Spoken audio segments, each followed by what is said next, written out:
All right, main event time. This is why Marcus, the Booker man, is on the podcast this week. The Booker man. We're going to get into Clone Wars final season. Probably a lot more than the final season, but that's where we can start. It's your show now, Marcus. What did you think of the final season? So, man, as someone who is, I mean, literally, I've watched Clone Wars 4 times, like the entire series. Like I'm in absolute love with the series. I've made my love of Dave Filoni very much known in what he did in this universe. To finally get the end of the show was very, very entertaining because for people that don't know, Clone Wars ended twice. So it ended after season 5, and like you get this beautiful little end at the end of season 5 that feels like the end of the show, and it's so touching, and you're like, okay, I'm okay with the show ending. And then they give you season 6, and it's really, really different because it's like the Netflix season. It's a little more like less Clone Warsy and more like interesting stories. And then you get through 6 and you feel like, okay, that was cool, I'm happy with that. And then when they announced the final season and you get to the end of it all, this is the way it needed to end, and it was absolutely perfect. And the end of it, the symbolism is so beautiful as it rolls right into Rebels, which is its sister show. And the end of the show has so many little hints of what Rebels becomes. And it pulled in so much at the end. Like, it was just absolutely beautiful. I definitely got like misty watching the end of it. I mean, so much of my time and life spent on this one series. To see it wrapped up in the most perfect way they could have wrapped it up, I absolutely loved it. Good. Exactly what I wanted. 4 times. That's a lot of Clone Wars you watched. Yeah. Marcus, did you watch this season 4 times already? No, I've only watched the last season once. So the 6 seasons I've watched about 4 times. So right before I was like, that's impressive in a very short amount of time because it just came out. But anyway. So when they announced this season was coming out, I rewatched it all for the 4th time. Now, Clone Wars was just one of those things that, like, when it was on Netflix and I had nothing going on, I just throw it on.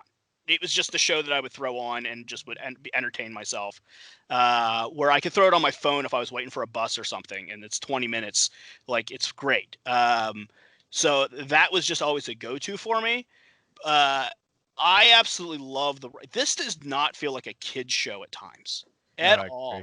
I mean, it's made for children apparently, but there's like death and really, really hard topics to deal with. And it's so beautiful. Like I said, I think of a better way to end. I thought the symbolism was so beautiful, and obviously I'm going to talk about the end because it's been out long enough. People should have watched it by now, so I'm not spoiling anything. I think we can talk spoilers. I tell you, let's do a spoiler warning. I don't know what we're going to talk about, but we probably are going to talk about the end of the series. So spoiler warning, 3, 2, 1, check out. If you don't want to know that we're going to spoil final season Clone Wars, go for it. Okay, so the end when they're on this planet, and it's so beautiful to me as Ahsoka leaves her lightsaber. And then you flash forward, and we don't know how long we flash forward. It's got to be like a year or two to like the age of the Empire. The beauty of that end to me is it's Vader walking in. And one of the first things I want to say is I love the way they animated Vader because they didn't darken out his eyes completely, and you could see Anakin's eye. And I thought that was really cool. That was a beautiful touch. As he walks up looking for Ahsoka to find her is such a beautiful symmetry to me. The show starts with like a movie, which is like a 2-hour movie. And the movie kind of begins with Ahsoka looking for Anakin, looking for her master. And so the show to end with Anakin looking for her felt like a beautiful way to little cap it. Full circle. And then obviously the owl that circles the head, which comes directly from the Mortis arc. Where for those who don't know the Mortis arc, it's a special planet with like these Force gods. There's the father, the son, and the daughter, where they talk about the balance of the Force. It's probably like the best lore of Star Wars in the show, where it gets really into the Force and what it means. And the daughter, like everyone dies, spoiler, but the daughter gives her life to save Ahsoka. So she dies to save Ahsoka's life. And that owl was always a symbol of the daughter. And so for that owl to swoop in kind of symbolized that the light was still there, that there's still light in the world. and that Ahsoka was somewhere. Mhm. And then obviously that owl, I won't say anything about it, but does play a part in Rebels. Like once you get to Rebels, that Ooh, owl don't shows spoil up it, yeah. again, and that's really important. So I have two questions. As I said before we actually started the podcast to a lot of people, like the movies, obviously I'm in on. Clone Wars, the animated, I'm in on. I have not watched Rebels, and I have not read all these other books. So the two questions that I have is, it's not spoiling anything from Rebels, but is Rebels more kid oriented than this is, or No. Yeah. I okay? know. It starts out that way again. Like when you first watch Clone Wars, there's like the goofiness of like the droids, and it feels a little kiddie in that type of way. And then it there's a scene in Clone Wars where they're like underwater, and there's like this shark character, and they blow it up, and his dead head like floats. Not kids, but like, and so when you watch Rebels, there's that like that pilot and those first couple episodes feel like, okay, this is kind of a kid show, but then man, it turns hard. Yeah, it And does. it's Okay. very, very similar. Brandon, how many seasons have you gotten on Rebels? 2. Okay. Yeah, I think I'm towards the end of 2, not completely full 2, but And I then the- love it. I can't wait to do a show on it. We'll have to go Rebels? back. Yeah, I actually almost like it better. I don't want to say that yet, but I like it a When lot. you get Like, to the end, you'll probably like it better. yeah. So my other to saying that question, now. Yeah. sorry, my other question, or I guess my only complaint Mhm. about this was, okay, spoilers. We said Yeah. spoilers, all right, right? Spoiler. So You're spoiled. Maul Mhm. dies in the movies, obviously. He cut in half, falls down a hole. They bring him back. Right. They bring him back during this, but then he just gets away at the end of it. So I'm hoping that leads into Rebels. I don't know, but if they brought him back just for him to fly away at the end, and there's this whole duality in Star Wars where there's only two, there can only be two, and he's still out there somewhere, that kind of put a little bug in my craw, I'll be honest with you. So without spoiling anything, here's what I'll say, and it's why I love the Maul arc in its way is, so I've been having a lot of conversations about this in like the world of Star Wars of like, was Maul ever truly a Sith? And this is where the argument gets in because as you look into like even if you watch the movies, by the time you get to episode 2, for everything to be set up with the clone army, what happened with Sifo Dyas, with all that type of stuff, Dooku had to have been turned a lot earlier than after Maul dies. Mhm. And as you look into it, Dooku and Maul at the same time were both apprenticed to Sidious. Now, it feels like in the long run that Maul was more like what Ventress was, an assassin of the Sith and not a true member of the Sith. I thought, by the way, the last season they played Maul so beautifully in his absolute fear of the Emperor. Mhm. I mean, he is terrified of this man. And in the comics, they get into a little bit where Dooku and Maul meet up, and Maul tries to recruit Dooku to take down the Emperor, and Dooku refuses, not out of loyalty, like out of pure fear. Like, this guy is stronger than any two of them combined. It's just no one can take this guy down.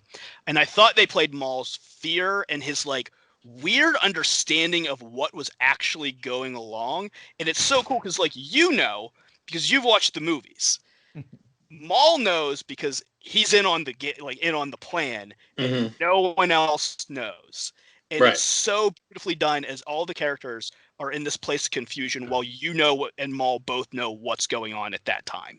And it's so well done. It's like you get this weird connection with him in a way. So I've had this debate for a while of whether or not Maul is truly a Sith character or not. But I will say this, not to spoil anything, but like, all of this continues into Rebels 15 years later, which is like really, really cool. Sweet. Andrew, did you check out the last season? I did. You watched all of the Clone Wars, or just how much? I know you were a big fan before. I don't know how much you caught though. I just watched a few episodes here and there. I never really sat down and watched a whole season through or anything like that. What did you think of this final season? I liked the beginning and the end of it, but the middle was kind of dragging a little bit to me with his two sisters. I didn't hate it, but like I was just kind of like waiting for it to be over. But then as soon as Obi-Wan and Anakin came back into the picture, I was like, glued back to the screen again. Yeah, I kind of know what you mean because like in the middle, I'm like, I know eventually where we're going, and I just want to get there. So I think it's me being more impatient and not appreciating the present because I know the future is going to be so cool when I get to see another perspective of Revenge of the Sith, or like right before it and right during it, and I don't know. So the middle was kind of slow for me too, but I think what they could have done, I think it was done very well. I'm not knocking it overall. I think what they could have done better is instead of just having 2 or 3 shows in a row about them, is maybe interlace what was going on at the same time between the two. That way you're not lingering on just one story for 2 or 3 shows back to back to back. You know what I mean? Like that's what I agree with you, Andrew. Like I'm not saying there was a lull, but it did slow down there a little bit. But if we would have been going back and forth between what was going on here and there, as opposed to just staying in one area, I think that could have been helped a little bit. Yeah, I think they could have played it like they could have weaved it good with like the Echo storyline of like the first couple episodes with Bad Batch and stuff like that. Which Bad Batch was really, really cool. I did not expect that. I love that, and I did not expect Echo to come back. Like when I'm watching the thing and when Rex was like, I think Echo's alive, I was like, bullshit. No, he's not. Like, no, he's not. Like, there's no way. And it's once you get Echo back, it's like crazy how much you missed him. And like, I think that's my favorite thing about the Clone Wars is like, one, it gives such great depth to Anakin's character.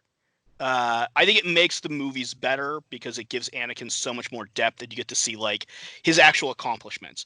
It really does a great job of building that Anakin and Obi-Wan friendship, which is really, really good. Ahsoka is a great character and has continued on, and now she's going to continue on into The Mandalorian. Yeah. But what's so interesting to me is how tied up I got into individual clones. How one voice actor who did all of these clones found a way to make them so unique that like I really cared about Fives. And the whole little storyline where Fives finds the chip and it's like that old sci-fi storyline where he's trying to convince everyone of the plot and no one will believe him. And you care for Fives in a way that I didn't think when you start the show, you're going to care about any of these clones by the end of it. And like Rex, and Fives, and Echo, and Jesse, and Gregor, and Captain Wolf, like you start getting into these clones' personalities and what they're like. That I think is like a strength of the show that you don't expect to find. And I give credit to the voice actor who finds a way to make each one of them individual using the same voice. No, I agree. I definitely agree with that. Let's do this real quick, just for the podcast. Let's wrap this up on Pop or Bust, but let's continue the talk on Facebook Live because I like this talk, but we're going long for the audio podcast. So officially, Clone Wars season, the final season, pop for Barkus. Yes. The things I brought up were nitpicky. I definitely pop it. Popping.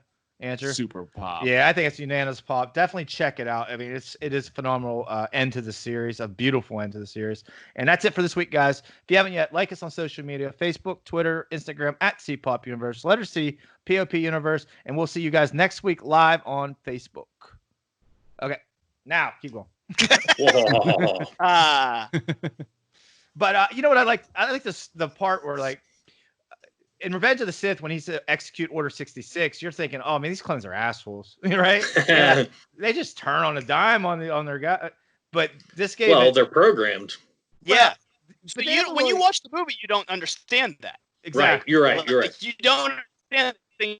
Oh, okay, they just do it. 6 giving that context of the chip that's programmed inside of them. Yes. And then I got misty, and so much of it is because of Rebels. I will admit. But so like, cause it's a sister show. They're very connected. But when 66 happens and there's that pan over to Rex and he looks at Ahsoka, I got like, oh no, like it's that was feeling, good. He's like shaking, like, and cause you're sitting there going like, all right, so how do they get out of this? How does like this happen or that happen? And you're like, well, she's not really a Jedi because she left the Jedi Order. Is that going to be the loophole? And it's not. Moment where she jumps up on that holo table and it's just boom, boom, boom, all those shots, and then like disappears into smoke. You're like, man, this is really cool. It was so good. It was action is fantastic. The Maul going through the ship, where he's got no lightsaber and just like pulling walls off and throwing the people, and it's brutal. Like chops a dude's all off. It's brutal, and it's just pure Maul like at his peak. It reminds me of Vader in Rogue One, because that's where Vader's at his peak cinematically.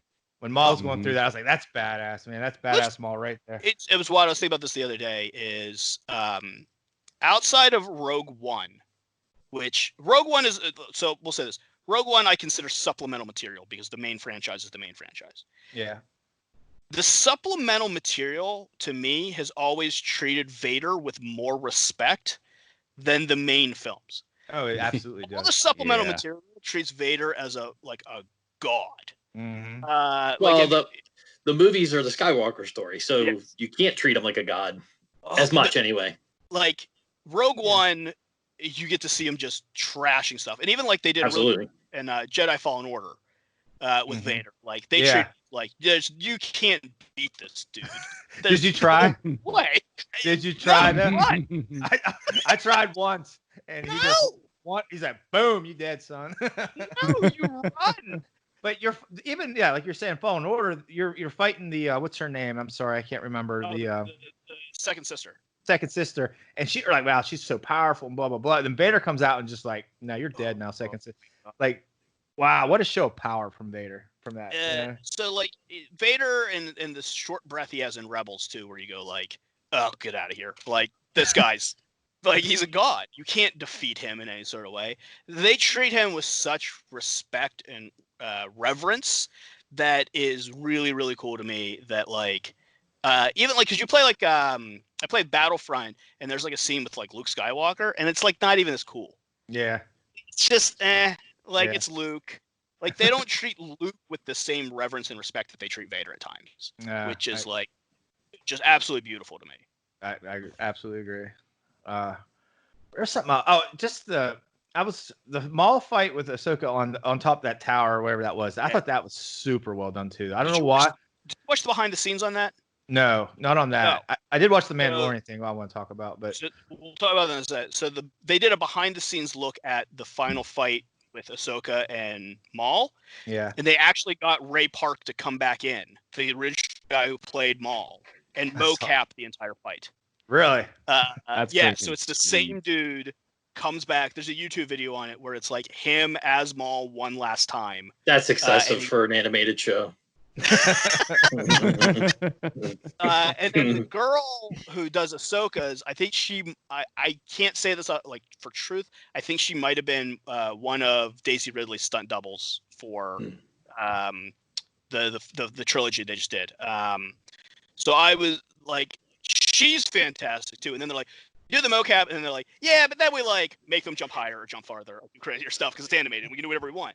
But like to see the actual motions of Maul fighting again, and I think that's why it looked so much like Maul. Because it was him again, man. It was the dude like back in the saddle. That's probably why I loved it so much. I just thought it was really good. That's one of my favorite lightsaber scenes. It really is. Movies and not like everything together. I really like that lightsaber scene. I thought it was badass. And I thought it paid both characters a lot of respect. Sometimes I feel like they don't pay, like you were saying with Vader and things, they don't pay them the respect.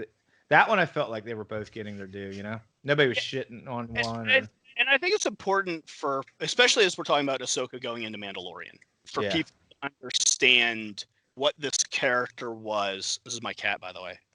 Hi, kitty. For people to understand who she is so that when she shows up, Mandalorian, like, so that to me, like Clone Wars to Rebels to Mandalorian, I think is going to tie in so much. And you saw at the end of Mandalorian with the Darksaber. And then you watch Clone Wars and you're like, okay, that's what this thing is. Yeah. And then it plays an even bigger role in Rebels. And so like all of that finds its way to the Mandalorian. And I think it's become like, for people that love Mandalorian, this is almost like viewing material you have to watch. Because it sets so much of the context of everything. Well, if you're going to watch The Mandalorian and Ahsoka's in it, then you're going to have to watch some of this or know some type of backstory anyway. Yeah. And they're talking about like, oh God, the dude who played Jango Fett in the movies being in Mandalorian season 2.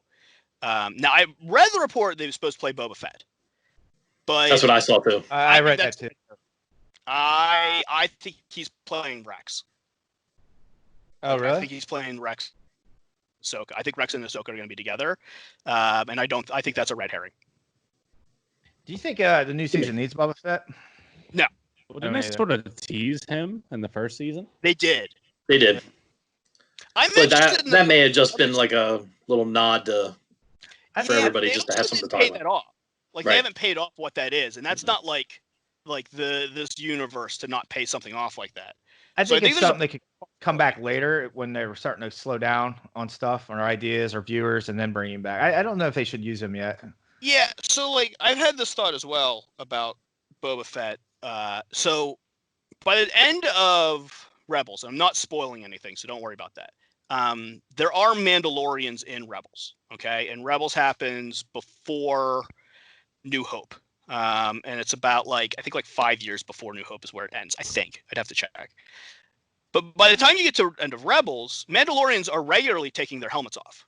Okay? So really? Yeah. Because Sabina's a Mandalorian. And there's other Mandalorians on the show like Fen Rao and Gar Saxon and Bo-Katan comes back.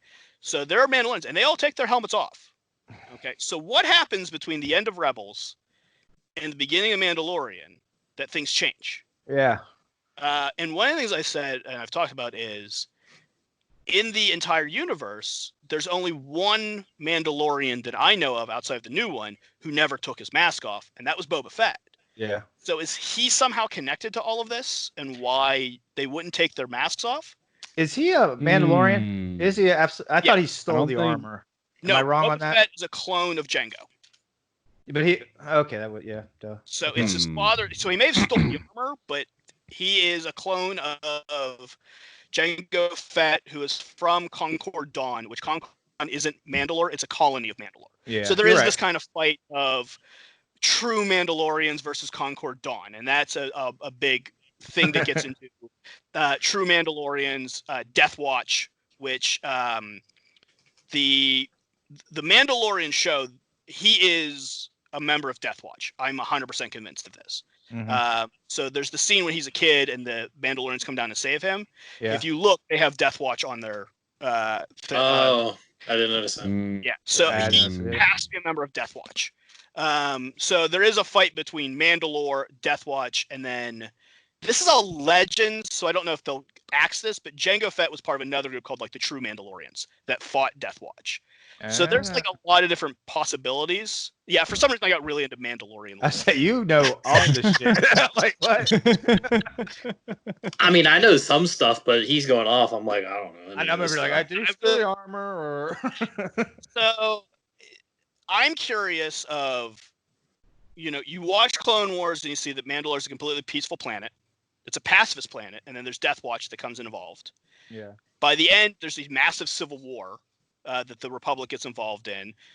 Darth Maul is obviously all a part of that as well. But I'm really interested in see the fact that Filoni was involved in Clone Wars, Rebels, and The Mandalorian tells me that he's not dumb enough to have it in his TV show where they take their masks off and they make a huge plot point in the new show that they don't take the mask off. Yeah. Right. Something happened that he has to explain, and I'm very, very curious of how this gets explained. Was anybody disappointed when the mask came off at the end of Mandalorian? A little bit. I was. I don't know why. I thought it was such a cool thing that he didn't take the mask off. Right? I guess that'd lead to some issues, but did anybody check out the gallery behind the scenes? Because I thought that was fantastic. Even the first episode, I know you guys were like, it gets better around 3, but I thought the stories of it were really interesting. How George Lucas hired some of these people and these directors and stuff. Yeah, the second episode is very much a George Lucas love affair. So if you have sort of George Lucas issues, you're probably not going to enjoy it. As someone who absolutely loved George's work and have a massive I prefer everything that isn't the Disney series, the last 3 of the Skywalker saga. Everything else I love. And that's so much because it's just Lucas's world and what he created, and I'm just a big fan. But to hear the stories from Filoni about working every day with George Lucas and how he taught him how to do this type of stuff, and then Favreau being just one of the storytellers directors out there, and those two coming together is just like their camaraderie and how literally every director, every actor, it's all touched them in a way that's just it's so impossible to like for it not to, I guess. Yeah. If you're in the industry. I am very happy that Carl Weathers finally got into Star Wars, though. I thought that was a weird casting, though. Like when I watched the trailer, I was like, "What is that? Lando or was that Carl? Was that freaking Apollo Creed?" Like, it looked almost the same. Well, if you watch the one about casting, he was only supposed to be in like 2 of these, and he was supposed to be prosthetic up, like you wouldn't have even known it was Carl Weathers. But then once they got him on set, they're like, "Oh, we got to get this stuff off of you." And he's like, "Yeah, I figured as much." I actually laughed at that. He's like, "Yeah, I figured as much." He did a great job, by the way. I didn't mean that to come off. Yeah, he did a great. I just for some reason I thought it was Lando. I was like, "Oh, Lando's in this for some reason," for a little weird, bit. Yeah, weird casting decision. I actually I was talking to my wife about this when we were watching it because we were talking about the girl who plays Cara Dunn, Gina something. I can't remember her last name. Yeah, I don't know her name. MMA. Gina Carrillo, something like that. She is so like think about this girl who's done she's done some stuff. She's had some hits, and stuff. And then they go, okay, what are you gonna get cast in the Star Wars show? She's what, in her 30s maybe? Mm-hmm. Yeah. Yes. The idea of you are now this character forever. They're gonna make action figures of you. If they ever make a comic book, you're the figure for it. You're the design for it. For the rest of your life, you at this age is immortalized as this character forever. It's such an incredibly daunting thing. And one of the things I think about that is because Liam Neeson almost didn't do the first movie because he didn't want to be an action figure. He was like, that's not who I am. That's not as an actor. That's not what I want to be. And George Lucas finally convinced him to do it. But now you watch Clone Wars when they have Qui-Gon's voice, they get Liam Neeson to do it. He is Qui-Gon forever. Comic books, action figures. Liam Neeson is that character forever. And to be a 30-year-old actor who's had some success. Have you guys ever watched Carrie Fisher's one-woman show? Yeah, I have actually. It's been a while, but I've seen it. Yeah. Very, very good. She talks a lot about the Leia stuff that comes with it, and they made sex dolls of her, and she's like, I didn't sign up for this when I was 19. This is not what I wanted.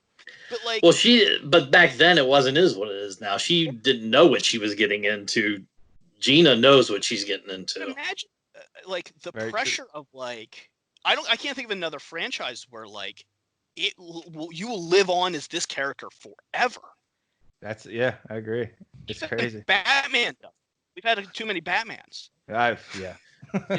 I mean, I think there's some of that with the Marvel side of things. Can you ever see another Captain America other than Chris Evans, or can you ever see another Iron Man other than Tony? I mean, other spinoffs of those types of characters, but not them. Robert Downey Jr. has started to become the comic book character. They start drawing it to look more like him and things like that. They do. Yeah. He's defined that character in a way. But even Spider-Man, we've had three now. Tobey Maguire isn't Spider-Man forever, where Ewan McGregor is Obi-Wan Kenobi forever. It's just a really interesting idea as an actor. Well, Gina works in that role just because of her physicality. I mean, she was an MMA fighter. She's ripped up for a female, so it works with the armor and the things like that that's on her for the physicality of the role. So that worked. And by the way, they talk about in the third one, she does light up a room. She does. For someone to come from MMA and to become an actress, I've seen Ronda Rousey work as an actress, and she's not bad. She's a little robotic at times and stuff like that, in the Expendables and stuff. She's not great. She's okay. She's stoic. Expendables isn't. Stoic. Gina is great, and I don't know why. And humble. She's humble too. And when she smiles, you can feel it. It feels so authentic at all times with her. She does a phenomenal job in the role. I think. Well, she even talks about how she can finally feel like herself because of her other acting was this and that, but this is the first character where she actually feels like I'm at home. This is what I'm supposed to be doing. I think it goes back. If you watch the first episode, the directors that they do have with Bryce Dallas Howard and Taika Waititi and Dave Filoni and Jon Favreau on set, that helps so much guide an actor. Sure. An ability to do that. I mean, these are Oscar-nominated directors. The Bryce Dallas Howard stuff is so funny because, like, you talk about someone who grew up around Star Wars. Like, her dad and George Lucas are very good friends, and like the idea that she's directing Star Wars episodes at this point is just crazy. I think that's all I got. Did you guys ever watch Star Wars Theory on YouTube? Sometimes. Oh yeah. Yeah, I'd recommend that for everybody listening. It's a little long sometimes. Yeah, they can get a little long, like half hour-ish, and you're like, do I really want to watch half hour of this? Yeah. If he would shorten them a bit, I think I'd watch more of them. But I still like them, and I like that he asked some certain questions. I want to any fun Jedi Sith or Jedi fights that you got. He's been doing that lately, like Windu versus Yoda. Who would win? You guys have any cool matchups that we haven't seen? The one I always wanted would be Mace Windu and Dooku. Yeah, that's what I was gonna say. So stole my thunder. Like Dooku's really, really interesting, and this is gonna get really in the weeds. So please excuse me. That's why I asked. So Dooku masters what's called Form 2. It's a lightsaber fighting form. Yeah. Form 2 is a lightsaber to lightsaber combat. It's not focused on like blasters or deflecting or anything like that. When Dooku is a Jedi, there are no more Sith around, so they don't fight lightsaber to lightsaber anymore. It's a dead art form. Yeah. But Dooku decides to master it anyway, and that's why he has that curved hilt. It's more of like a fencing type of style. Yeah. Mace Windu, on the other hand, invents his own lightsaber form called Vapid, which taps into like your emotions a bit, and like it's almost forbidden away because it leans you towards the dark side. But he's so good that it almost looks like he's holding more than one lightsaber. Like that's how fast he can move. So like to see someone who specializes specifically in a lightsaber combat versus a dude who is known as one of the best lightsaber duelists and invented his own form, I think would have been the coolest fight scene. Yeah. Who wins? Put you on the spot. Probably Mace Windu. Yeah. Well, it's like I think Dooku's stronger in force combat, so if it's straight lightsaber to lightsaber, probably Mace Windu. But if they're using the force for lightning or movement or things like that, I would probably give it to Dooku. Mace Windu crushes the Emperor really quick, and the Emperor kills like 5 Jedi Masters in like 30 seconds. Minute. Yeah, like Mace just crushes them. You're like, oh yeah, this guy's badass. It's hard to pick against Windu. I would pick Windu. Toe to toe with Yoda for a while, and Mace just crushes him. So I mean, I would lean Mace Windu, but Dooku's like, man, is he good? Yeah. That's probably the one I go with. Yeah, I would go Windu. You guys have an opinion? I don't know enough of the backstory on everything to honestly. I'll be honest, like Windu destroys the Emperor, right? Yeah. Who's destroyed like 5 Jedi? Right? No, that part. That's the big thing for me. Like Windu is so powerful in that scene. By the way, did you ever watch? This is very rare. Did you ever watch the original Clone Wars cartoon? No, I've never seen that. No. Okay, you can find it on YouTube.